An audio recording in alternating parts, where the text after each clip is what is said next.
Welcome to the weekly Mah Jongg clinic. In this clinic, we are reviewing the basics, sharing some tips and strategies all about Mahjong. And in this video, we'll be demonstrating using ilovemahj tiles, the lilac set. I'm so glad you're here, and please type in the comments below any questions you have based on the topic or any questions about Mahjong. Please put in the comments what you would do different when I'm demonstrating, if you would have chose something different, or if you have questions. I'll be sure to answer and get back to you. Asking questions and watching these videos help us grow together and become better Mahjong players. We're still looking for our Mahjong friends in New Mexico, Alaska, and Hawaii. So if you're out there, please make sure you put in the comments below what state you're from, if you're from New Mexico, Alaska, or Hawaii. Tonight's topic is about 6 steps to picking a hand. The first thing you want to do once you go through the deal is you want to organize your tiles. We organize them by suit and then by number in numerical order ascending. This helps you visually see how you can match your tiles to one of the lines on the card, but we're not going to do that just yet. We're going to order them from low to high again, and always put your flowers on the left and your jokers on the right or left. On the right, put in news order all your wins. And then we're going to recognize our power tiles. Power tiles are those tiles that we have a true pair of, or a pung or a kong. They are the foundation to building a good Mahjong hand. Also, if you should have jokers, they will lead you to the quints category. Number 3, choose a category. Once you found your power tiles, you're going to choose the category that they best match in with the additional tiles you have in your hand. This is a huge step for you, is to know the categories and what they require. We'll talk about that in a few minutes. I have not looked at the card yet. I know my categories and I know what they require. Step 4, collect towards a category during the Charleston. As you go through the Charleston, quickly assess your tiles and keep the tiles that fit in your category. Number 5, during the game. We still do not pick a hand specifically until you have gotten rid of all your unwanted tiles, your discards. Until you have all of your category, you are not choosing a hand. You're staying within the category. You're working towards the category and not a specific hand. Number 6.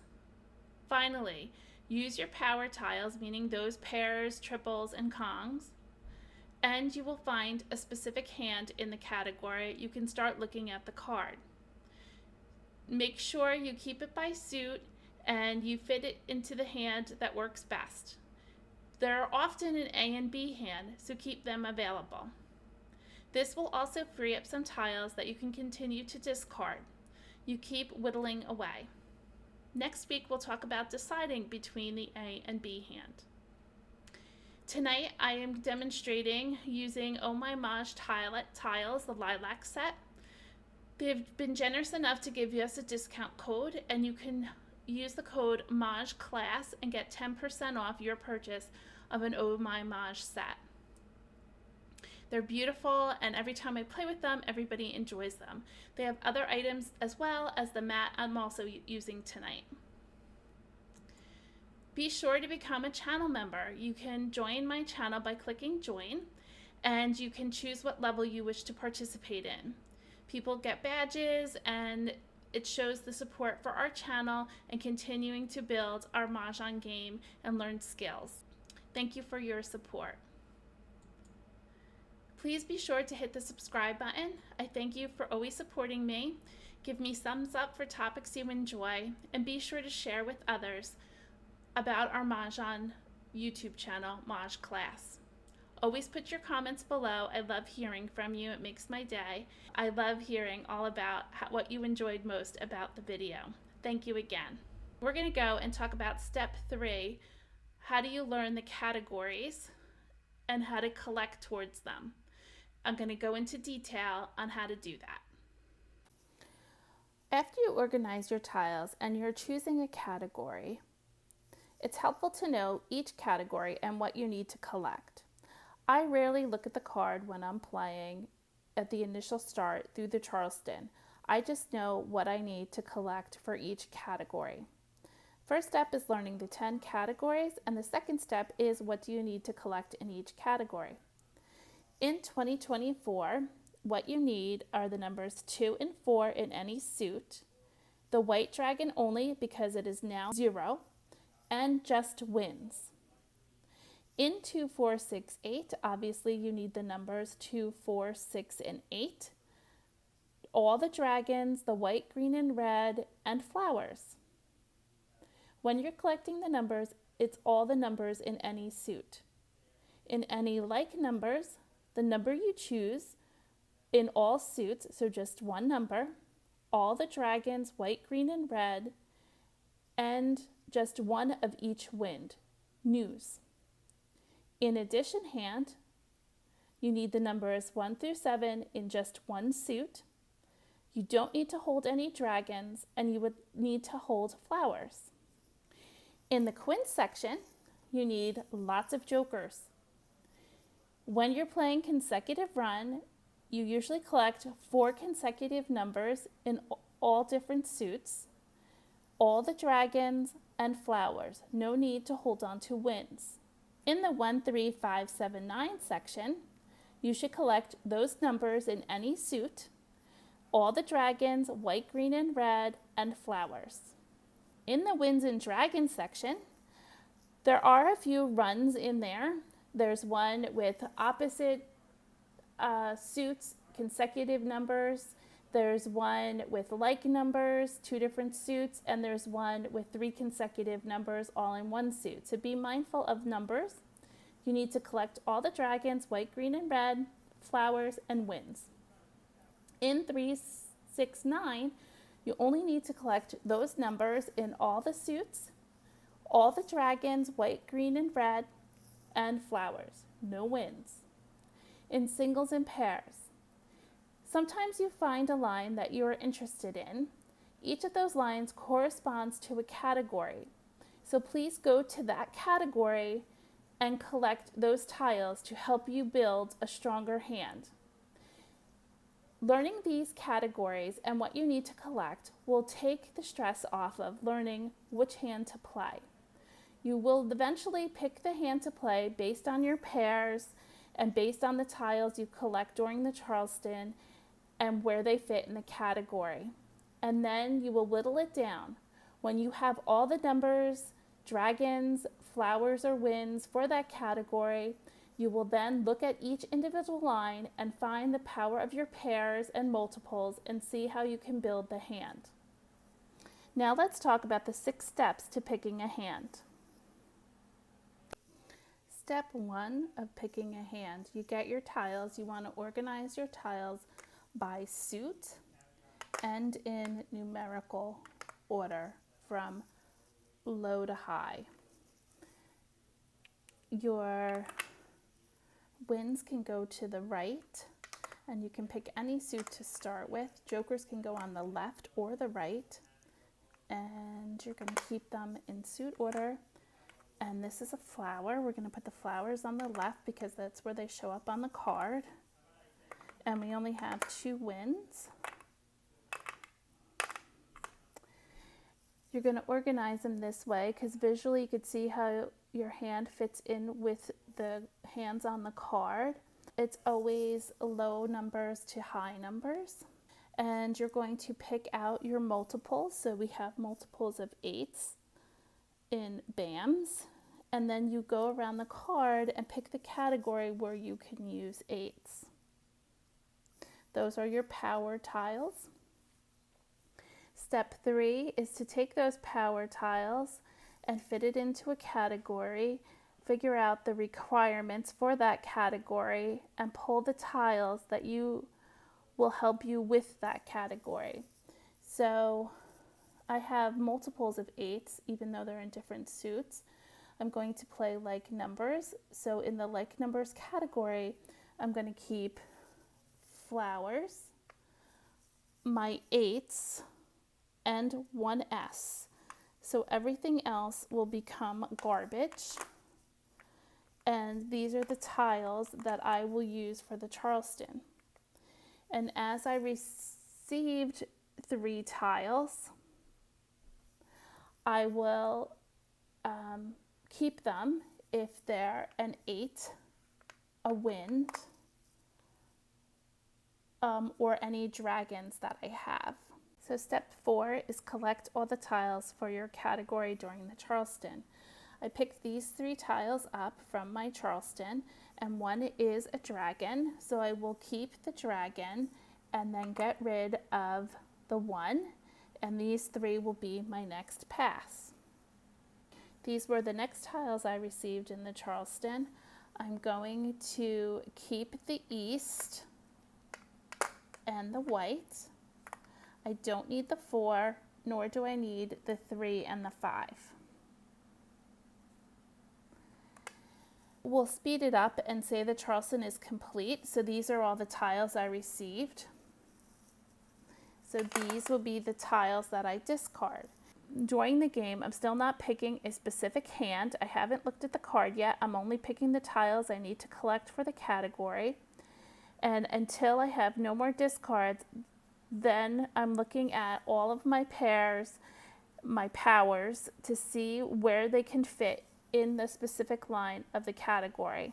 My final step is, during the game, this is where I ended up. Now I have to pick a hand. So my final step is to take my multiples. So I have flowers, 8s, matching dragons, a matching dragon to this pair of 8s. I don't need the white.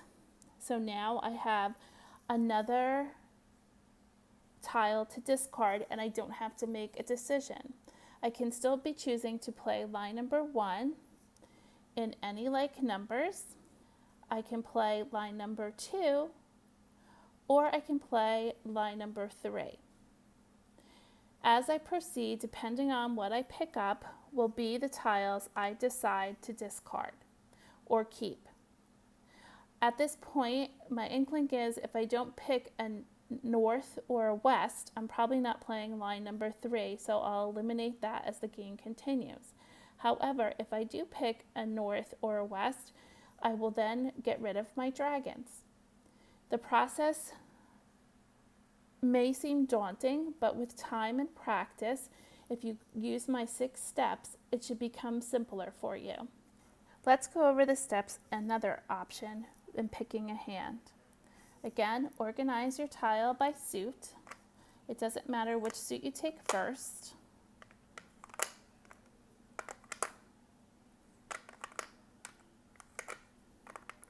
Put your winds together on the right in news order.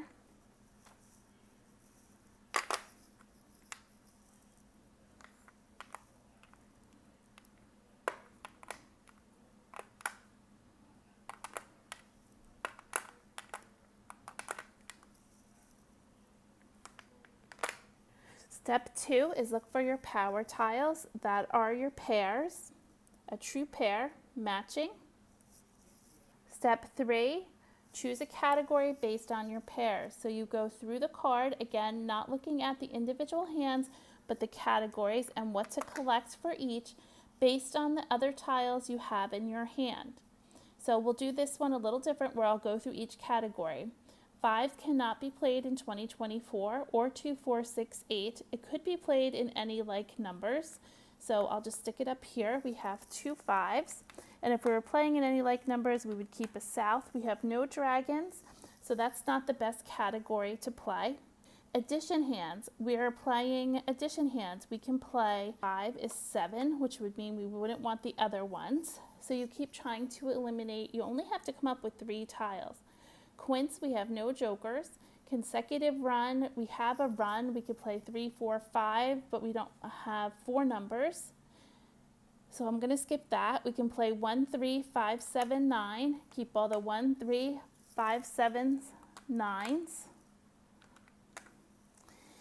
And we could play Winds and Dragons, but we don't have enough of them, and 5s do not fit in 3, 6, 9. And singles and pairs, we could look at just the one line referring to 1, 3, 5, 7, 9, and we're keeping all the same tiles anyway. So all we need is 3 tiles to pass, and that is what we have. So we will pass these first 3. Moving along during the Charleston, you will collect the tiles for either, at this point, I think you should play addition hands. Plus 5 is 7. However, we do not have any flowers. If you choose to play like numbers, you have 5s and 5s with souths. Again, no flowers. You need news, not just south.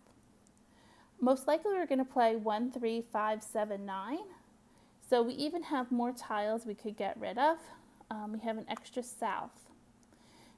And depending on the tiles received in the Charleston will determine how we're going to play in 1, 3, 5, 7, 9. In the Charleston, we received a 9, 7, and a 7 bam. So you keep them in the order. Now we're still continuing the Charleston, so we have to come up with more tiles.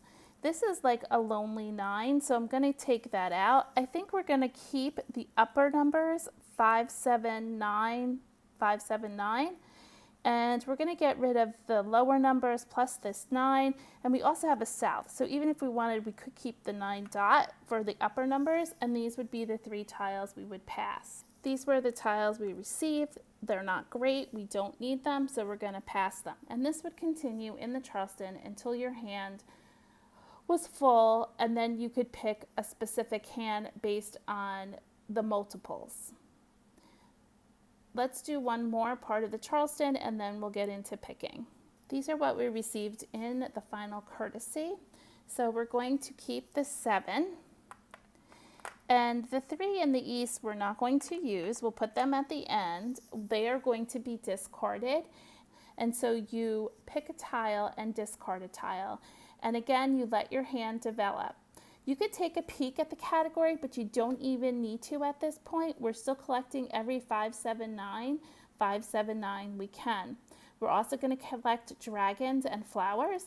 At this point, we have not received any. So eventually we're going to pick a hand, but not until we get rid of probably these last 3, and then we're going to take a look at what we collected. There's also the potential that we can play all one suit, line number 1, and eventually you'll get more comfortable with the hands. I take all of my multiples, so if this was where we were at and this was our hand, I would probably play 5, 7, 9, meaning pung, pung, kong, kong, and hopefully throughout the game that would develop. I also always have hand A and B, so I have a hand to switch to. Always make a plan B. This will free up tiles for you to be able to discard. Next week, we will go over how to decide between 2 hands. Let's review the 6 steps. Here are the 6 steps to picking a hand.